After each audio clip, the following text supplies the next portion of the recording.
ये हिंदू समाज हमारा वो समाज। आपके भी प्रधानमंत्री हैं, तो आप किस इस तरीके से कैसे अपमान कर सकते हैं? तो सदन में इस प्रकार की, सदन में आप चुने गए किस कार्य के लिए?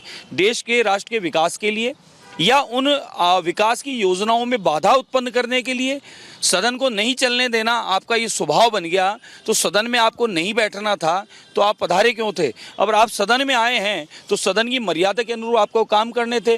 वहाँ आप शिव के चित्र का ले जाकर जिस प्रकार से शिव भगवान शिव का, शिव भक्तों का आप लोग अपमान कर रहे हैं, आप हिंदू समाज का अपमान कर रहे हैं, आप प्रधानमंत्री के, राष्ट्र के प्रधानमंत्री हैं, आप उनका अपमान कर रहे हैं। आप हमारे देश की छवि क्या विदेशों में या बाहरी देशों में क्या आप खराब करने की योजनाबद्ध ये काम कर रहे हैं? ये इस प्रकार की बार बार बयानबाजी या उटपटांग ऐसे शब्द बोलना ये बर्दाश्त के बाहर हो चुका है। तो मैं एक आम नागरिक होने के नाते भी, इस राष्ट्र का नागरिक होने के नाते, एक सनातनी होने के नाते, एक हिंदू होने के नाते भी मेरी आपत्ति है इनके शब्दों पर। इस प्रकार की शब्द बोलना सदन का अपमान करना ही नहीं है, अपितु पूरे राष्ट्र का अपमान कर रहे हैं। राहुल गांधी माफी नहीं मांगते तो आपने कहा कि आप एफआईआर दर्ज कराएंगे। बिल्कुल कराएंगे साहब, मांगनी चाहिए उन्हें, बिल्कुल मांगनी चाहिए। ये कोई बार बार ये इस प्रकार के शब्द बोलकर बार बार देश को और देश के प्रधानमंत्री को और हिंदू समाज को, सनातनियों को अपमान करना ये बर्दाश्त से बाहर है। आप राम के विरोधी थे, आप राम सेतु तोड़ने की बात करते थे, आप राम जी के भक्तों को निरंतर आपने लाठी भाटा और कोर्ट कचहरियों में फंसाए रखा।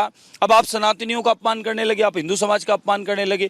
प्रधानमंत्री पूरे राष्ट्र के हैं और एनडीए की सरकार, पूरे राष्ट्र ने, सबने मिलकर उन्हें प्रधानमंत्री चुना है, तो उन्हें इस प्रकार से अपमानित करना उनका कोई धर्म नहीं बनता, उनका कोई कर्म नहीं बनता। अखिल भारतीय संत समाज के राजस्थान के अध्यक्ष भी हैं, क्या संत समाज इस चीज से आक्रोशित है और आगे संपूर्ण भारतवर्ष के संत समाज, आध्यात्मिक सनातनी हिंदू समाज, इस बात से सब लोगों को बड़ा दुख पहुंचा है। और राहुल गांधी जी ने अकेले ने खाली प्रधानमंत्री का नहीं अपितु सर्व हिंदू समाज का उन्होंने अपमान किया है, उन्हें अपमानित करने का कार्य किया है। भगवान शिव का भी चित्र जिस प्रकार से उन्होंने वहाँ टेबल पे ले आकर और जब जो उन्होंने काम किया है, ये शिव का भी है, शिव भक्तों का भी है, सनातनियों का भी है। सबसे राहुल गांधी को माफ़ी मांगनी चाहिए और वो निरंतर ऐसी हरकतें करते दोबारा न करें, उसके लिए उनको खुद को, अपने आप को संकल्पित और प्रतिबद्ध होना चाहिए। एक संवैधानिक पद पर राहुल गांधी नेता प्रतिपक्ष की भूमिका में सदन में निभा रहे हैं इंडिया गठबंधन की तरफ से, तो क्या उन इंडिया गठबंधन के नेताओं की जिम्मेदारी नहीं बनती कि राहुल गांधी को इस चीज से रोके? मेरे को तो लगता है आज कि इंडिया गठबंधन के लोग सर पीट रहे होंगे अपना, कि हमने कैसे व्यक्ति को अपना उत्तराधिकारी बना दिया कि जो लगातार निरंतर फैल होते आ रहे हैं। उसके बाद अब सदन में भी वो इस प्रकार की हरकत करके और राष्ट्र के विकास के कार्यों को बाधा उत्पन्न करवाने के लिए हमने किसको बैठा दिया, किसको आगे भेज दिया, किसको हमने अग्रणी पंक्ति में बैठाया है? क्या ये स्थितियां, ये हरकतें या सदन को बाधित करके क्या ये देश का स्नेह और आशीर्वाद और मत ले लेंगे? बिल्कुल पूरा देश ने त्रिशूल, भगवान शिव के त्रिशूल को लेकर के भी कहा कि भगवान त्रिशूल का जो त्रिशूल है वो जमीन में गड़ा हुआ है, इसलिए वो हिंसक नहीं है। उनकी बातों का क्या अर्थ लगाएं? जमीन में गड़ा है, हाथ में है, ये क्या लगाएं, क्या अर्थ लगाएं इन बातों का? कुल मिला के उन्हें जिस बात की जानकारी नहीं है तो ये वो बोले नहीं, और अगर उनको जानकारी होने के बाद भी बोल रहे हैं, इसका अर्थ है कि वो जानबूझकर ऐसी हरकत करके सदन का ध्यान भटकाना चाहते हैं।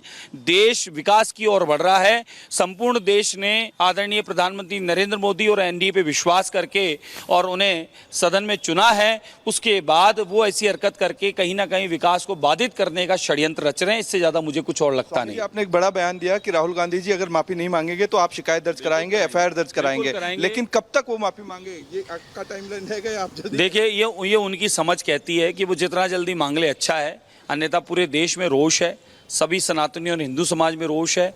और जिस प्रकार की जो उन्होंने अभी ताज़ा ज्वलंत हरकत कर दी है, देश में विकास के कार्य को बाधित करने के लिए जो उन्होंने एक नया षड्यंत्र रचा है अपमानित करके,